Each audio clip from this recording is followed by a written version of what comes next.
Isang mapagpalang umaga po sa ating lahat. Bilang bahagi ng bagong yugto ng panunungkulan sa ating minamahal na lungsod, ngayong umaga ay pangungunahan ng tanggapan ng ating butihing alkalde, Francisco Isko Moreno Dumagoso, ang pagtataas ng watawat ng Pilipinas. Ang ating pambansang awit ay pangungunahan ni Marvin Cagbabanwa sa saliw ng Banda ng Maynila. Ang panalangin sa pamumuno ni Edgardo de la Cruz. Ang panunumpa sa watawat ng Pilipinas na pangungunahan ng direktor ng Manila Sports Council, Ginoong Dale P. Evangelista. Ang awit ng Maynila sa pangunguna muli ni Mr. Marvin Cagbabanwa sa saliw ng Banda ng Maynila. Ang panunumpa ng Lingkod Bayan na pamumunuan ni Ginoong John Daniel Laino, ang direktor ng Manila Youth Bureau. Ang panata ng Bagong Pilipinas sa pangunguna ng direktora ng Office of the Senior Citizens Affairs, Shea Sakaluran Mohammed, at ang himno ng Bagong Pilipinas.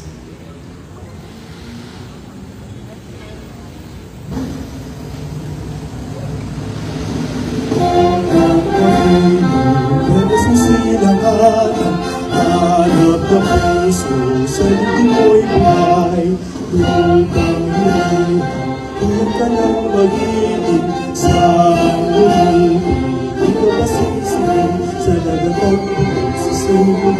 Sa dami kong buhay ay ginawang gumagawin sa nalagyan.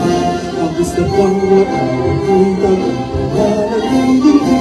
Hindi ka hirap ang yakin, ang hindi mag-ibig. Upang nakalangawan, bakit ang sinabi ay namin sa piling ko? Ang ligaya.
Mayor, sila po yung dono.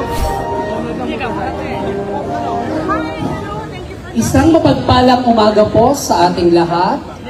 Bilang bahagi ng bagong yugto ng panunungkulan sa ating minamahal na lungsod, ngayong umaga ay pangungunahan ng tanggapan ng ating butihing alkalde, Francisco Isko Moreno Dumagoso, ang pagtataas ng watawat ng Pilipinas. Ang ating pambansang awit ay pangungunahan ni Marvin Cagbabanwa sa saliw ng Banda ng Maynila. Ang panalangin sa pamumuno ni Edgardo de la Cruz. Ang panunumpa sa watawat ng Pilipinas na pangungunahan ng direktor ng Manila Sports Council, Ginoong Dale P. Evangelista. Ang awit ng Maynila sa pangunguna muli ni Mr. Marvin Cagbabanwa sa saliw ng Banda ng Maynila. Ang panunumpa ng Lingkod Bayan na pamumunuan ni Ginoong John Daniel Laino, ang direktor ng Manila Youth Bureau. ang panata ng Bagong Pilipinas sa pangunguna ng Direktora ng Office of the Senior Citizens Affairs, Shea Sakaluran Mohammed, at ang himno ng Bagong Pilipinas.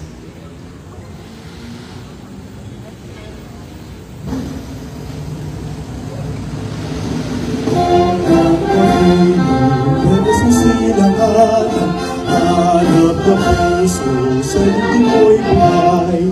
Lupang hirap, huwag ka nang mag-ibig sa mundo. Di ka masisig sa nagatang buhay sa sumunod. Sa dami kong buhay ay ginawang gawin sa pangalan. Ang gusto pang wakaw, ako'y tagang-pangalan. Hindi-hindi-hirap ang yakin, ang hindi-hindi-hirap. Pinakalangawan, bakit pagsintapo ay hangin sa piling ko? Ang ligaya naman, may mga pinamatay ng dahil sa'yo.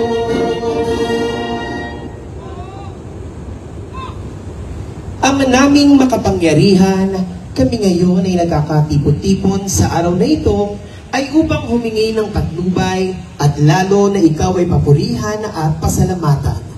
Salamat po, Panginoon, sa iyong pagmamahal, biyaya at awa na gumagabay sa amin sa araw-araw. Salamat po, Panginoon, sa iyong presensya sa aming buhay na nagdudulot sa amin ng pag-asa at kagalakan. Salamat po, Panginoon, sa kaloob mong kakayahang mag-isip upang mas maunawaan namin ang tunay na kahulugan ng tapat na paglilingkod. Lubos din po ang aming pasasalamat sa iyong pagkakaloob ng mga pinuno na mangunguna upang maging daan sa isang maayos, mapayapa at maunlad na lungsod ng Maynila. Patnubayan at ingatan niyo po lagi sila, Panginoon, at akapin sa araw-araw ng iyong patnubay at pagmamahal. Gabayan niyo rin ang bawat isa na narito ngayon na biyayaan nawa ng isang malusog na pangangatawan, malawak na kaisipan, upang nang sa ganon ay maging handa kami sa bawat araw na daranasin sa mas mahabang panahon. Nawa, Panginoon, na kami ay alalayan mo lagi, mag-ibabaw ang pagmamahal sa bawat gawa, maglilingkod ng masaya at may kababaang loob, at lalo tigit ang maipadama ang malasakit sa aming kapwa. Ang lahat ng ito ay samwat dalangin namin sa matamis na pangalan ng iyong anak na si Jesus. Amen.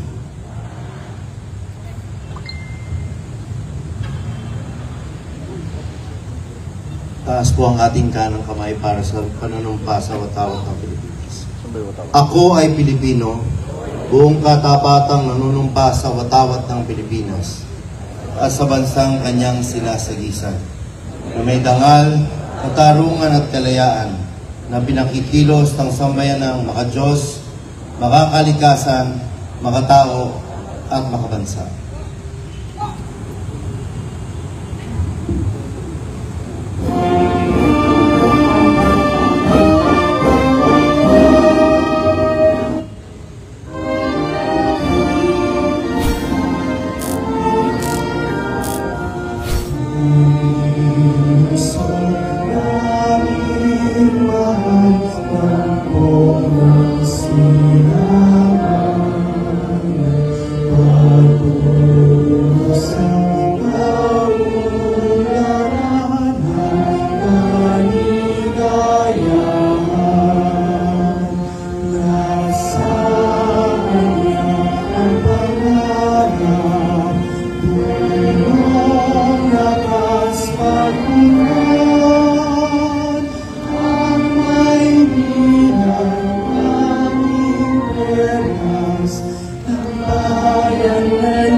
Maynila, oh Maynila.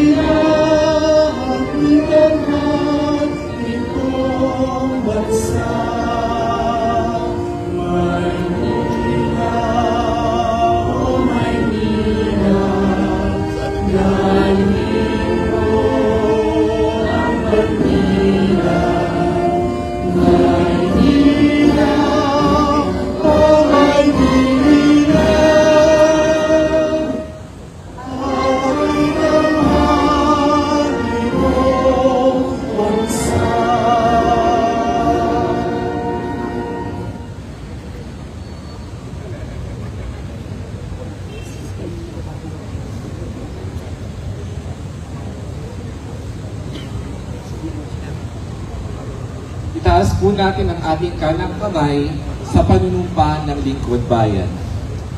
Ako ay isang lingkod bayan. Pangangalagaan ko ang tiwalang ipinagkaloob ng mamamayan. Maglilingkod ako ng may malasakit, katapatan at kahusayan na walang kinikilingan. Magiging mabuting halimbawa ako at magbibigay ng pag-asa at inspirasyon sa aking kapwa lingkod bayan.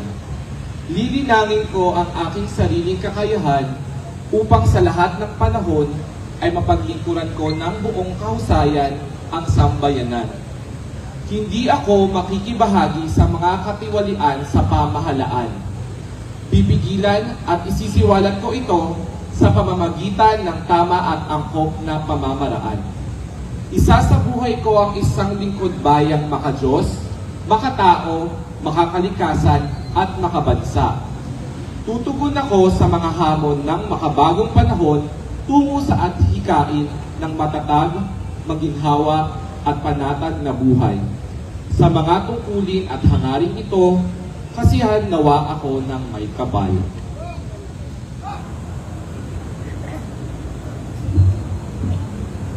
Panatilihin po natin nakataas ang kanang kamay. Panata sa bagong Pilipinas. Bilang Pilipino, buong pagmamalaki kong isa sa buhay ang bagong Pilipinas. Buhay sa aking dugo ang lahing dakila, magiting at may dangal. Palaging dadalhin sa puso, isip at diwa ang aking pagmamahal sa kultura at bayang sinilangan. Kaisa ng bawat mamamayan, iaalay ko ang aking talino at kasanayan sa pagpapaunlad ng aking bayan. Taglay ang galing na naaayon sa pandaigdigang pamantayan. Magiging instrumento ako sa pagsulong ng kagalingan, karunungan at kapayapaan. Makikiisa at makikilahok ako sa mga adhikain ng pamahalaan dahil ang kaunlaran at hindi lamang responsibilidad ng iilan. Isusulong at pangangalagaan ko ang karangalan, kalayaan at interes ng aking bayang minamahal. Bilang Pilipino na may pagmamahal, pakialam at malasakit, hindi makasarili kundi para sa mas nakararami. Tatahakin ko ang landas tungo sa isang bagong Pilipinas.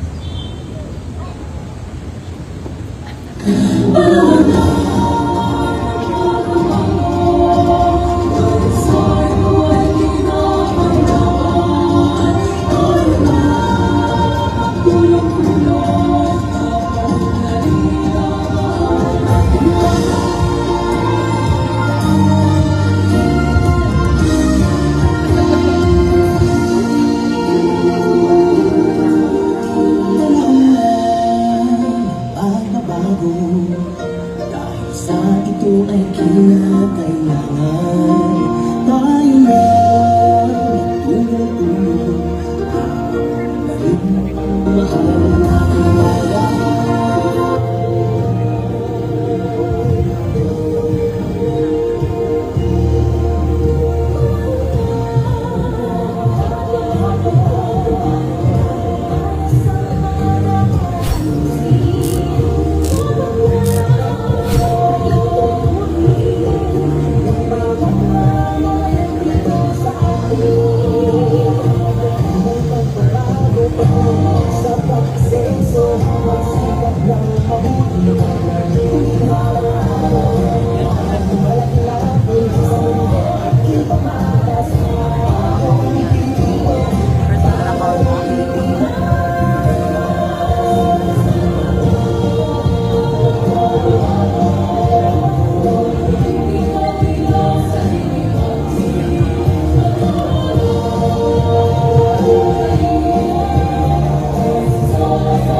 At sa pagkakataon pong ito ay ibibigay ko po sa inyo ang ating ikalawang punong lungsod. Palakpakan po natin Vice Mayor Chi Atienza.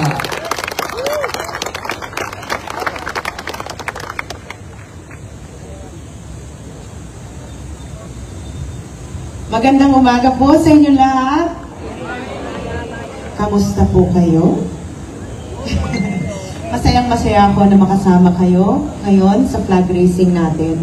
Ngunit nakakatuwa dahil parang naaalala ko lang ang kabataan ko. Because 15 years of my life, kagaya ninyo, inoobliga ng aking ama na sumama sa flag racing. Kaya nga tinitingnan ko ang iba sa inyo, naalala ko nandun kayo 15 years ago. Tama ba? 15 years ago. No, before 15 years, but that was probably 30 plus years ago. But nevertheless, bilang gawin nating trabaho kasama ang ating alkalde. Sana maging bilis-kilos rin po tayo. Sapagkat kung ang ating alkalde ay may puso at isipan na talagang focus sa pagbibigay ng legalidad na suporta sa mga Manilenyo, kasama po ng City Council of Manila sa pangunguna po ng inyong kaharap dito ngayon. Makakasiguro kayo na susuportahan namin ang call ni Yorme para maging maganda muli ang Maynila. Ngunit kayo po ang magiging kamay ni Yorme sa inyong mga departamento. Kaya't makikiusap ako, be inspired always, give it your best, and always use your position, whether big or small, to make a difference in people's lives that you will meet every day here sa City Hall. Maraming salamat po sa inyong lahat. Good morning, and may you all have a great week ahead. Thank you. Maraming salamat po. Muli palakpakan po natin ang ating butihing Vice Mayor Chi Atienza. Sa pagkakataong ito ay ibibigay ko po sa inyo para po sa kanyang mga mensahe at upang ipakilala ang ating punong tagapagsalita, our Secretary to the Mayor, Manuel M. Zarcal.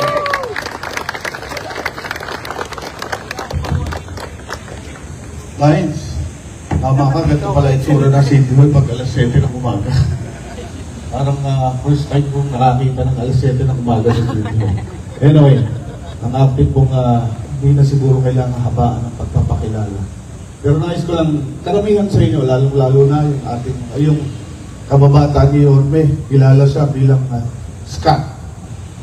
Pero pagpasok sa politika at sa showbiz, kilala siya bilang Isko or Kois. Sa buong Pilipinas, Yorme ang pagkakilala sa kanya. Pero ako ay had the privilege not only knowing the name, but knowing the character. Ako'y sa taong ito, nakita ko yung paghubog ng panahon at pagtatag ng experiensa sa kanya at ginabayan ng pagmamahal. At kaya ako'y naniniwala na ito po ang tunay na mayroong malasakit at pagmamahal sa lungsod ng Maynila. Palakpakan po natin. Yorme Isko Moreno Dumalos.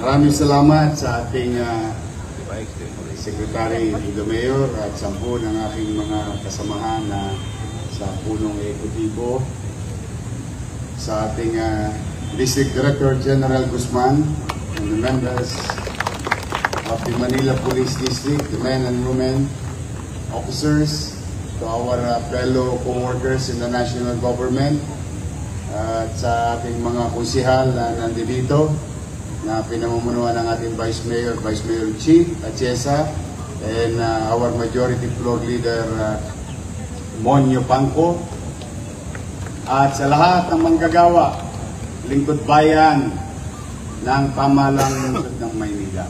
Good morning! Good morning! Good to see you again.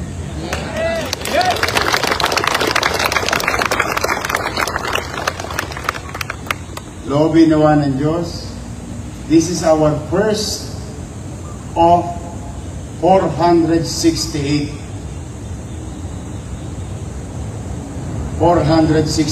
flag ceremony. Marami pa tayong pagsasamahan, but you know, nowadays I think hindi naman kaila sa inyo na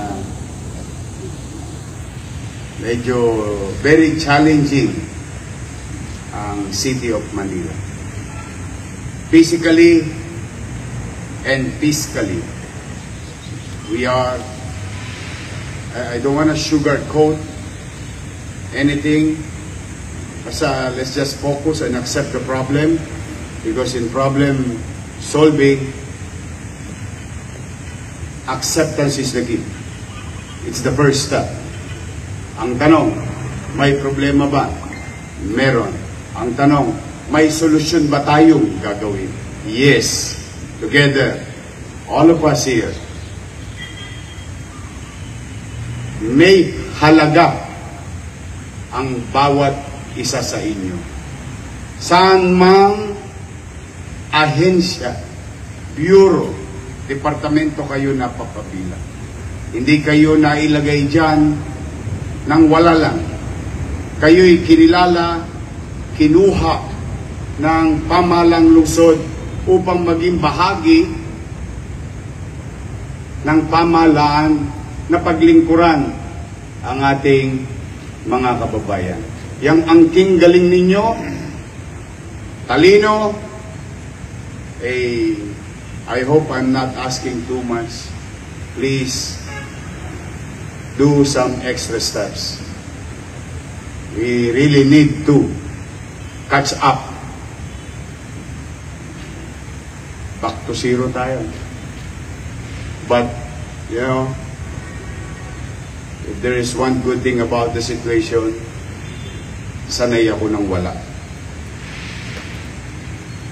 So, I know how to start with nothing. And I know how to begin. And I hope samahan ninyo ako muling magsimula na maibigay natin sa ating mga kababayan dito sa lungsod ang malinis, maliwalas at panatag na pamumuhay. Wala ko ibang hiling sa inyo, kundi galingan nyo lang. Now, in return, and let this be put it on record, binabalik ko yung dating polisiya ko na sinimulan ko na dati. Kaya lamang binago-bago dahil mas lamang ang malapit sa kusina sa mga nagdaang panahon. Now, to all of you here listening, and please send this to our fellow workers. Mag-apply kayo ng promotion based on merit ang promotion natin muli sa lungsod ng Maynila. Marami sa inyo dyan, alam ko natapakan ang paa ninyo. Minsan nga nagugulat kayo, bigla na lang pumasok sa opisina, yung bagong appointment mas mataas pa kaysa sa iyo. Tama. Opo, alam naman natin yan. Sabi ko nga sa inyo, in problem solving, you accept the problem, then we introduce solution. Nung araw, saksi ang Diyos, 98% ng na-promote, na permanent, hindi ko kilala, hindi ko nakita. At alam din niya ng mga na-promote noon, ni hindi niyo ako nakamayan. What is the basis of that promotion or giving permanency sa kanyang kinalalagyan? Ay simple lang. based on merit. So, huwag na kayong kabahan. Kung hindi kayo malapit sa akin, hindi kayo mapopromote, hindi. Mag-apply kayo ng promotion ninyo at based on merit and time of service sa atin dito sa lungsod. At ito naman ang paalala ko. Siyempre, hindi naman ako napunta rito ng mag-isa lang. Meron din akong mga kakamping dala-dala. O, kung kukuha rin lang naman kayong item, ang kunin nyo na, yung sa dulo ng walang hanggan. Hindi yung kayo pa nasa unahan. O bakit? Eh may nauna sa inyo eh. True that we have to accommodate you if you are qualified. But maging magalang tayo sa mga kasamahan natin sa loob ng opisina na magiging katrabaho natin. Kaya, Madam Jo Quintos, you know the drill. Repeat order lang to. Please, huwag kayong mahihiya. Lalo na kung halimbawa, kayo'y paritiro na. Marami na bang paritiro rito? Good luck sa inyo.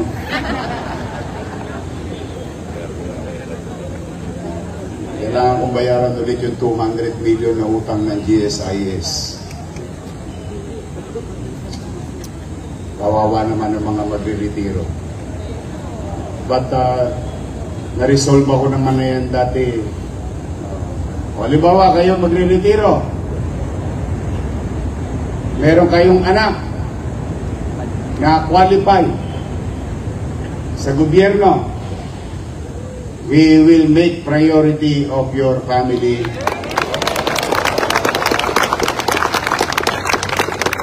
Doon man lang, malingon kayo ng pamahalang lungsod na pinaglingkuran ninyo for 20 or 30 years. As a matter of gratitude, as long as they are qualified, they can do so. Yun man lang maipamana nyo sa kanila. Sa mga oras at araw at gabi ng pagpupuyat, pagsusobra ng oras ng pagkatrabaho ninyo, sakripisyo nyo sa trabaho sa gobyerno ng Maynila para sa ating mga nasasakupan, doon man lang masuklian kayo ng pamahalang lungsod ng Maynila. Sa MTPB, nako, magtino kayo. Siguro naman narinig niya ng direktor ninyo na si Dennis Biaye. Ang traffic enforcement is traffic assistance. Hindi violation lagi ang hinahanap natin. Anyway, may huli o wala, may sweldo. Ang tanong lang naman kailan. Opo, buti na sa umpisa pa lang, malaman nyo na. Sabi, di ba? Ang nagsasabi ng tapat, nagsasama ng maluwag. Oh, hindi ko alam kung aabot ang sweldo ninyo sa katapusan. Yes. That's how we are ruined.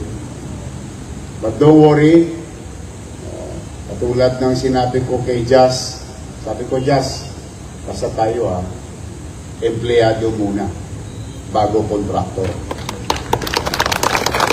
Sinusik naman from the beginning. And the good thing about Jazz, pro-employee rin si Jazz.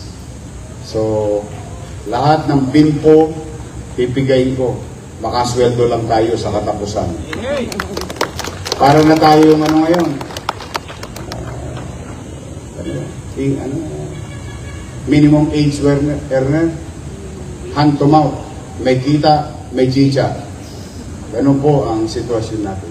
But don't worry, I don't want to ruin your week. I'm just trying to, state the facts that we are really in a fiscal ICU. To our people in Manila. So ulitin ko ang gusto kong makita, promotion, permanent. At Madam Jo, Kusel Jo, ayoko mapopromote dala ng tagadala lang ng bag ni ma'am, ni Direktor. And so, let's give merit and credit to those people who deserves to be promoted. Ngayon, sa ating bisita, may mga bisita tayo rito, may magdo-donate ng 2 motor. Mabasa sana kayo ng ulan, nang lumamig pa kayo. Magandang Lunes, umpisa na ng pagbubukas. But now, I'm going to address the people of Manila here. And let me take this opportunity to address our citizens. I assume 12:01 last Monday, facing chaotic filth like Smoky Mountain in most of our avenues and boulevards in the city. Hindi pa kasama dyan yung mga basura sa kanto ng iskinita at bahay ninyo. And timing, nawala naman yung 2 kontratista. Now, let us not put blame to one another. Hindi rin sila biniyaran, hindi na rin nila kaya. That's the truth of the matter. And the thing stops there. We move on. We assume that it became a crisis. Maraming pwedeng magkasakit ng mga kababayan natin. So at 2 o'clock, immediately after 12:01, the same day, we took the responsibility and put things in right order. Sa ngayon, sa awa ng Diyos, I think kayo mismo, dahil marami naman sa inyo dito, taga Maynila, we can honestly say, since Monday, last week, at least, guminhawa na ang ating mga kalsada. Tanong, total mamamayan din naman kayo, nahakot na ba yung basura ninyo sa inyong mga lugar? Nahakot na ba? Hindi pa tayo nakakaalpas sa problemang iyon. But 80%, at the very least, or 85% of our garbage crisis is resolved already. And I would like to thank our fellow employees in the city government. I hope hindi naman kalabisan sa inyo. Palakpakan natin yung mga taga-DPS, City Engineering, middle class at mahirap. Ang basura ay concern ng taong bayan. Kaya naman, at least, kayo na mga mamamayan dito at mga mamamayan nanonood, in a matter of few days, I think magno-normalize na ang koleksyon ng basura sa lungsod ng Maynila.